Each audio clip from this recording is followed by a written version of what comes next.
m'appelle Sandrine Vol. Alors, je suis surtout beaucoup sur les réseaux sociaux pour une raison particulière, c'est que je défends les placements abusifs. Alors, pas sans raison, c'est parce que le 3 juillet 2018, il y a 2 gendarmes et 3 éducatrices qui sont venues enlever mon enfant. La seule raison qui était évoquée, c'était la fusion. Alors, pour justifier cette fusion, soi-disant, je ne tournais pas ma fille vers l'extérieur, alors qu'elle faisait un cursus musical bien complet, puisqu'elle faisait de la guitare, de l'ensemble de guitare, de la batucada et de la chorale, et elle faisait aussi du cirque. On m'a reproché aussi d'avoir déscolarisé mon enfant, ce qui était totalement faux, puisqu'elle rentrait en 6e, et j'avais bien la fiche d'inscription de ma fille. Donc, j'avais 15 jours pour me défendre. J'ai eu une audience le 18 juillet. Et j'ai tout apporté, toutes les attestations, puisque les gens de mon village ont monté une association qui s'appelle Pour le bonheur de Marine, parce qu'ils étaient indignés. Ils ont apporté les attestations comme quoi j'étais une maman bienveillante, que ma fille était bien tournée vers l'extérieur, qu'elle avait des bonnes notes scolaires, etc. La juge a refusé mon contradictoire et a replacé ma fille pour 1 an. J'avais le droit de voir ma fille 1 heure tous les 15 jours dans une pièce fermée, surveillée par 2 éducateurs.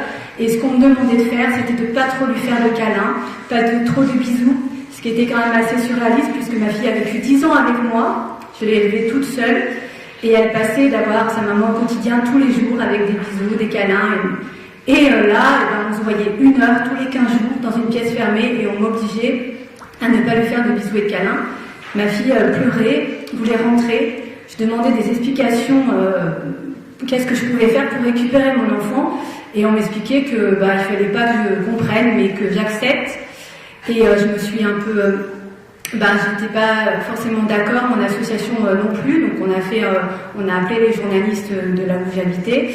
Et donc ça a empiré la situation puisque j'ai reçu au mois de décembre une suspension de tout droit pour voir ma fille. Donc j'avais plus le droit ni de l'appeler, ni de la voir, ni de lui écrire, ni rien du tout. Cette suspension devait durer 3 mois. Et elle a en fait duré 13 mois.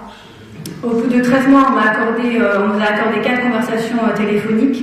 Et la juge, l'ASE et la juge ont dit que ma fille prenait encore ses décisions en fonction de moi. Donc nous octroyait 1 heure de visite médiatisée chaque vacances, ce qui n'a jamais été mis en place. Enfin bref, ça a été un vrai cauchemar. Pendant tout ce parcours, j'ai pu rencontrer des parents qui vivent la même chose que moi. J'ai rassemblé 380 dossiers vraiment des placements incroyables pour des raisons complètement de suspicion de maltraitance, puisque c'est du sous-poids, surpoids, manque de cadre, fusion, les conflits parentaux. C'est des suspicions alors que d'autres enfants sont réellement en danger. Et aujourd'hui, j'essaye d'aider les parents judiciairement puisque, ayant rassemblé ces 381 dossiers, j'ai essayé de comprendre comment ça fonctionnait et quel était le problème de tout ça. Et j'ai vite compris qu'en fait, ces placements, c'est un gros trafic, c'est du conflit d'intérêts. C'est pas du trafic, c'est du conflit d'intérêts.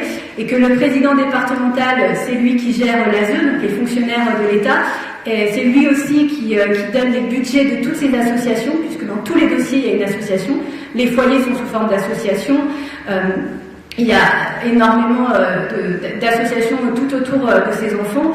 Et voilà, j'ai bien compris aussi que la justice était une entreprise. Donc plus elle peut garder les enfants placés, plus elle fait des audiences et plus elle fait marcher la justice. Donc on a essayé de mettre un protocole en place, puisqu'on s'est aperçu qu'ils étaient tous toujours d'accord pour replacer les enfants et souvent pour pas grand-chose. Le travail n'est pas abouti alors que l'ASE ne met aucun travail en place. Et du coup, on a inventé un autre protocole. On a mis nous-mêmes nos intervenants.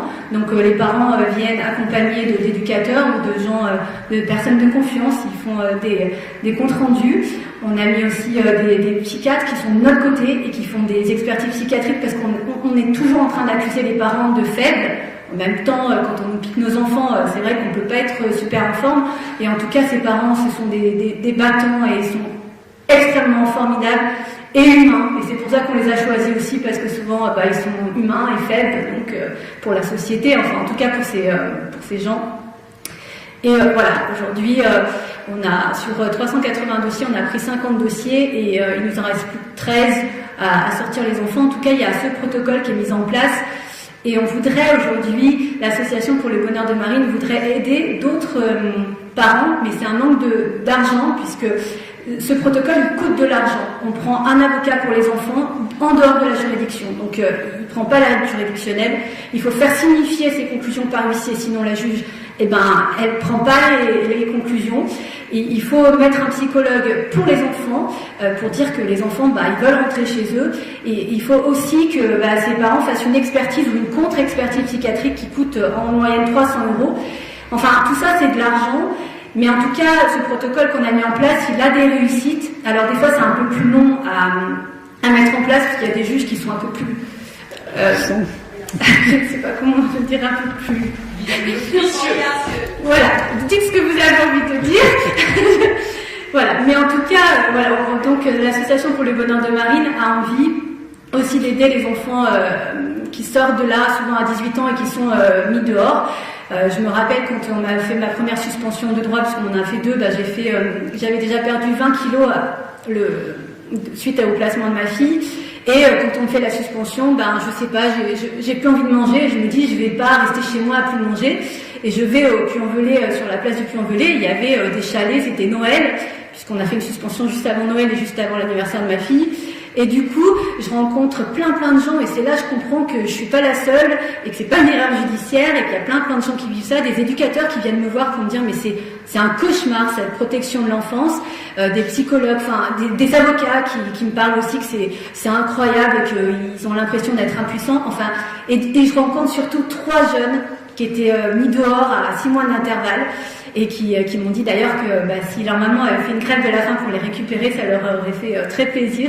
Et ils étaient super, ces jeunes, et ils sont livrés à eux-mêmes, c'est incroyable.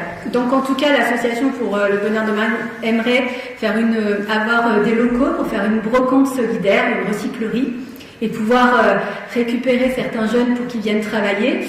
Et également, avec cet argent, si on pouvait... aider les parents vraiment financièrement pour les aider à sortir leurs enfants le plus rapidement possible.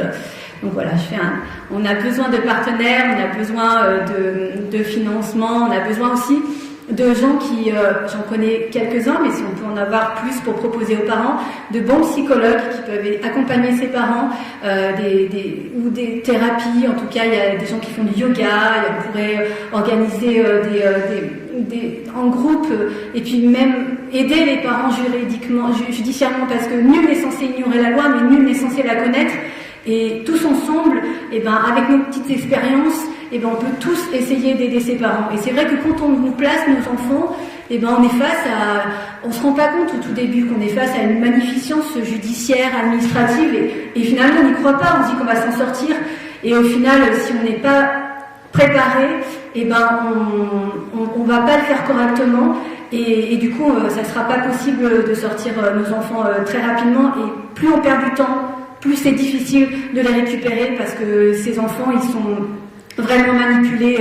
On prive les parents de droits, on prive de l'autorité parentale. Combien de parents n'ont plus d'autorité parentale? C'est l'ASE qui signe les papiers à leur place, c'est l'ASE ils peuvent plus rien décider, alors qu'il n'y a pas de décision judiciaire qui le justifie. Mais tout ça, voilà, c'est d'éviter le lien pour que l'enfant, in fine, ça soit tellement compliqué pour lui, le lien avec le parent, qui décide qu'il n'en veut plus de ce lien. Et c'est ça, aujourd'hui, dans tous les dossiers, on voit ça, c'est que on a quand même des ordonnances qui marquent que l'enfant est trop perturbé après la visite médiatisée. Mais forcément, il est perturbé, il doit quitter ses parents à chaque fin de visite médiatisée. C'est perturbant de dire au revoir alors qu'il a juste envie de rentrer chez lui. Et la juge, l'ASE, va faire un rapport pour dire, comme c'est trop perturbant, on va réduire les droits.